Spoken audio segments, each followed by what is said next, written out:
બીજા પુષ્ટ કરાવવા જતો એ રોકે. ઈલાબેનને તો બેઠા બેઠા બોલવાનું છે. પરવારી ગયા છે. દીકરાને વહુ ઘરે છે. ઠાકોરજી પધરાવવા. આપણે સંસારમાં આપણો દીકરો વહુ આપણે દર્શન કરવા જઈએ, 11 સત્સંગમાં જઈએ, 5 બ્રાહ્મણોને જમાડીએ. આ બધામાં ના પડાય. જો જેને ઘરે ન હોય ને એ બીજાને જલ્દી પધરાવવા દે નહીં. આ મારો બહુ પોતાનો અનુભવ છે. સત્સંગમાં 11 ઘણાય પૂછવા આવે, ઈલાંટી ઠાકોરજી પધરાવા છે, લિસ્ટ લખાવો ને. એટલે આપણે એને કહીએ કે તું આ દુકાને જા, એને કહેજે કે ભાઈ મારે પુષ્ટ કરાવવા છે, તને બધું આપશે. હવે જો એની ભેગા બેન હોય, એના ઘરે ના હોય, 500% ઓલી છોકરીને ન પુષ્ટ કરાવવાની. આપણે તમને ખબર છે ઓલી રંજીનો અનુભવ, જેને આપણે ફોન કરીને આજ્ઞા લીધી, ઓલી બધું વ્રતધામથી લઈ આવી, આપણા ઘરેથી જાપીજી લઈ ગઈ. હવે કાઇનેટિક પર બેસાડીને જેને લઈને આવી હતી, બીજા દિવસે મેં ફોન કર્યો, બટા ટાઈમ થઈ ગયો જવાનું છે. એટલે આંટી હું નિરાતે તમને બધી વાત કરીશ. મેં કીધું આ હવે હું કોઈ દી જે પાસે આજ્ઞા ના લો, દોષમાં હું પડે, પછી વાત કરીશ. ફોન મૂકી દીધો. 2-3 11 છોકરી સત્સંગમાં ન આવી, હોલમાં. ચોથામાં આવી તો પાછળ બેઠી, મને દેખાય નહીં. પણ વલ્લભે મને કૃપા કરી 6 સેન્સ આપી, મેં એને જોઈ. સત્સંગ પૂરો થયો, દ્રઢ એને ચાલુ થયો એટલે 2-4 ઊભા થયા જે 11 લેતા ન હોય કાંઈ. હવે તો આપણે આઈસ્ક્રીમ નથી લાવતા, ઓલા ફરાળી ચેવડો ટેવા. ઊભી થઈને એની પાછળ ગઈ. મેં કીધું તું બધું લઈ આવી હતી, તમારે જાપીજી મને ખબર છે, હું મોકલાવું દઈ જઈશ ને, મોકલાવી દઈશ. મેં પણ તે કેમ બધું બંધ રાખ્યું? એ કે સારું થયું ઓલા મને બાજુવાળા આંટી મારી મેં કીધું કેમ? કે એ કહેતા હતા કે હજી તો તારે દીકરો જ 11 વર્ષનો છે, દીકરી હમણાં 2 વર્ષની છે, કાલ સવારે ટાઈમમાં થશે. માં દીકરી હારે થાવ તો કોણ કરશે? તારો વર નવરો છે, 2 જગ્યાએ વધુ કામ કરશે તો ઘરનું ઘર થશે, ભાડે રહેશે. આ ઈલાબેનને ટેવ. હું ઈલાબેન તમારી વાતમાં આવી ગઈ હતી, મારા મોઢે કીધું, હું તમારી વાતમાં આવી ગઈ હતી. તમારે જાપીજી મારા મિસ્ટર જાતા આવતા, મેં એને એક શબ્દ ના કહ્યો, not uttered even the single word. આપણે સમજી ગયા ઠાકોરજીને એના ઘરે હજી પધારવું નથી. વાત ત્યાં પૂરી થઈ. 4-6 મહિના પછી એના વરને લઈને આવી. એલા આંટી મને બહુ દુઃખ થાય છે, હું લાલન લાવી હતી, જાપીજીમાં પધરાવ્યા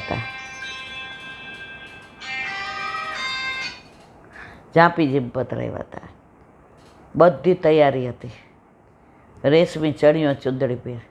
ના બેને મને આવું સમજાવ્યું. 6 મહિનાથી મને ક્યાંય ચેન નથી પડતું.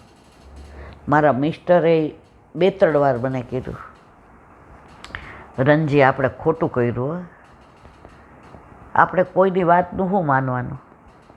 દીકરી 2 વર્ષની છે, હજી 12 વર્ષ પછી ટાઈમમાં થશે, ત્યાં સુધી કોને ખબર છે? મેં બ્રહ્મ સંબંધ લીધો, દીકરાને બ્રહ્મ સંબંધ. તને દીકરાએ પ્રોમિસ કર્યું હતું કે પપ્પા ઓફિસ જશે, મમ્મી 4 દિવસ હું સેવા પહોંચીશ, દૂધ મિશ્રી હું ધરાવીશ. આપણે એની વાતમાં આવી ગયા.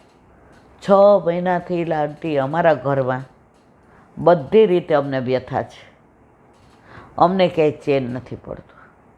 મારા મિસ્ટરે અપસેટ રહે છે, એને નોકરીમાં ક્યાંય મજા નથી આવતી.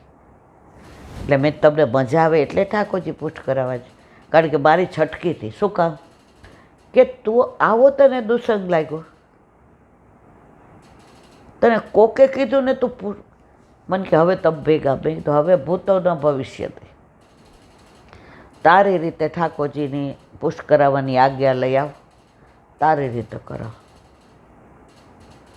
એનો વર આમ ઊભો થઈને આમ કરવા બન્યો. મેં ભાઈ આમાં તમારો કાંઈ વાંક નથી. એ કિલાંટી એણે ના પાડી દે. મેં એને સવારે અડધો કલાક સમજાવી કે તું ચિંતા કરવા, હું ટાઈમમાં થાઈશ તો પહોંચીશ, હું વહેલો ઉઠીશ. દીકરી હજી ધન્યા, દીકરી નામ ધન્યા જે 2 વર્ષની છે. 11 વર્ષ કાલ આજનો લાવો લીજે એલાંટી કાયમ કે ઝાંપીજી હું બોલી જ નહીં, લઈ જા. એના વરે ઉઠતા ઉઠતા કીધું ઈલાંટી ઝાંપીજી તો મારે તમારા જ લઈ જા. મેં તો બેટા મેં 2 જ રાખ્યા છે. ઘણા અહીંયા આવે ગોપાલધામમાં તો મને આવે કે ઈલાંટી અરે લઈ જાઓ, કાંઈ વાંધો નહીં. મારા ઠાકોરજીને ઝાંપીજી જુદા છે, આ એક મેં એટલે જ રાખી. પણ હવે આવું કરશો, પૂરો થયો છે તો વચ્ચે જો ઘણીવાર કેવું પૂતના આવી જાય વચમાં, એટલે પછી આપણે સહન કરી લેવું પડે. સંસારમાં છીએ, સંસારી લોકો આવી જાય, જય શ્રી કૃષ્ણ કરવા પડે અને આવું જોઈ કરવું પડે. તો મન નગતા કો દીજીએ, જો પ્રેમ પારખી હોય. મને એનું દમલા બહુ ગમી ગયો. દમલા કરો ને પંચાયત કર્યા વિના. તો હવે એ બેન કે હું એક દમલાઈ નમ તો મને મન થઈ ગયું, હું અમારાજી કરવા માંડી દમલાઈ. હવે આવું કોઈ દી સાંભળ્યું હતું કે ક્યાંય દમલાના માળાજી? વૈષ્ણવની કાનીથી ને બસ. તો કહેવાના આશય એ કે ગમે ત્યાં ગમે એવા તો થાય નહીં. બોલો હરિરાય મહાપ્રભુ, હરિરાય વાંગ મુક્તાવલી.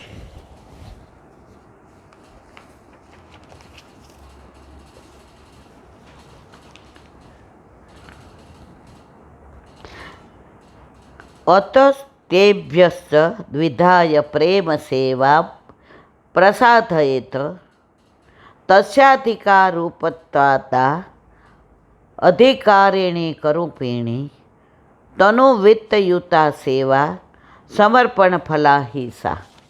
ગુજરાતી. માટે શ્રી આચાર્યજી દ્વારા એ સમર્પણ પ્રાપ્ત કરી. કયું? બ્રહ્મ સંબંધ મંત્ર. પ્રેમપૂર્વકની જે સેવા તે સિદ્ધ કરવી. આજે જ એક જે નામ નથી યાદ મને, વચનામૃતમાં કહેતા હતા કે તમે સોનાનું આખું મંદિર કરાવો, અંદર તમે બધું હીરા મોતી માણેકનું, પણ તમારો ભાવ નથી તો તમારા ઠાકોરજી ત્યાં પ્રસન્નતાથી નથી બિરાજતા. તમારું 4x4નો ગોખલો છે, ખાલી નાનું એવું મંદિર. આપણે શરૂઆતમાં પુષ્ટ કરાવ્યા ખબર, આટલું નાનું મંદિર હતું. પહેલા દિવસે ઠાકોરજીને પોઢાડીને હવે ઓઢાડવું છું, મને રડવું આવી ગયું. આકાશ કે મમ્મી તારા નવા રૂમાલ પડ્યા છે? મેં 2 છે ને, એ ઓઢાડ દે. ભાવથી અત્યારે ઠાકોરજીને બધુંય થઈ ગયું. ઘરમાં કાંઈ હોય એટલે પેલું કોણ યાદ આવે? ઠાકોરજી. પણ ઠાકોરજી ઘરમાં ન હોય તો પહેલાં મારા દીકરા માટે, મારા પૌત્ર માટે રહે. અત્યારે ક્યાંય જઈએ ઠાકોરજી માટે કાંઈક લે, અરે કાંઈ નહીં.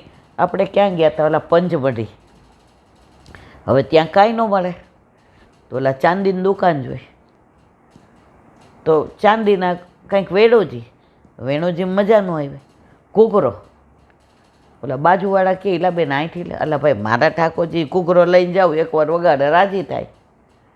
તો તમે ચાંદીનો ઘૂઘરો લ્યો કે પિત્તળનો લ્યો કે મેળો હોય ને એમાંથી ખોટો લ્યો, તમને યાદ કોણ આવ્યું? તમારા ઠાકોરજી. બસ આવો પ્રેમ કરો તો ઠાકોરજી કહે કે હું તારો જ છું, તું મારો જ.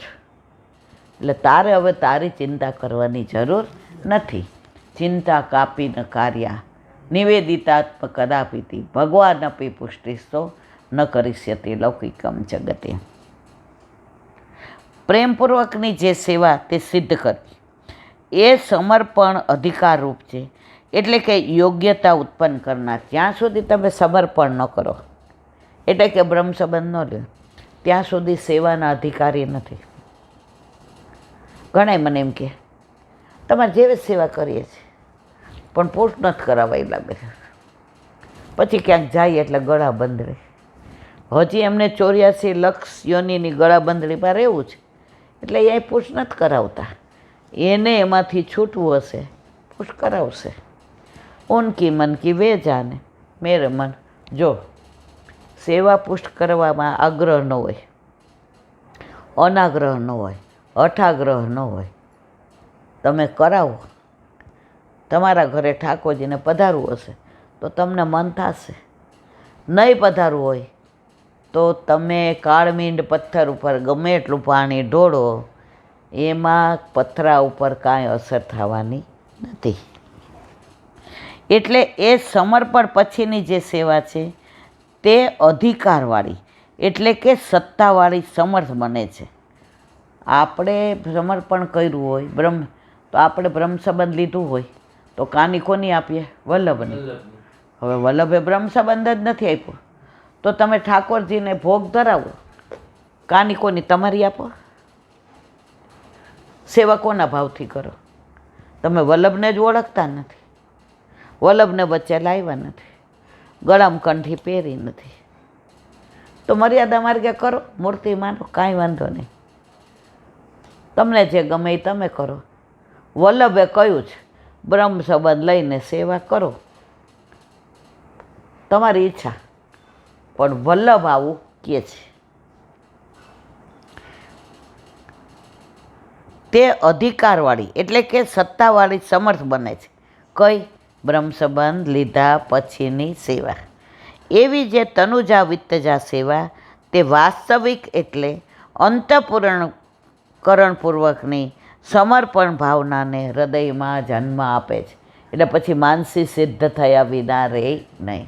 પણ તનુજા વિત્તજા જુદી જુદી વલ્લભે નથી કહ્યું કે પૈસાની બહાર મંદિરોમાં કરો અને દોડતા જાઓ. ના, તમારા ઘરે તમારા માથે તમારા ઠાકોરજી બિરાજતા હોય તો તમે તને અંદર વાપરો.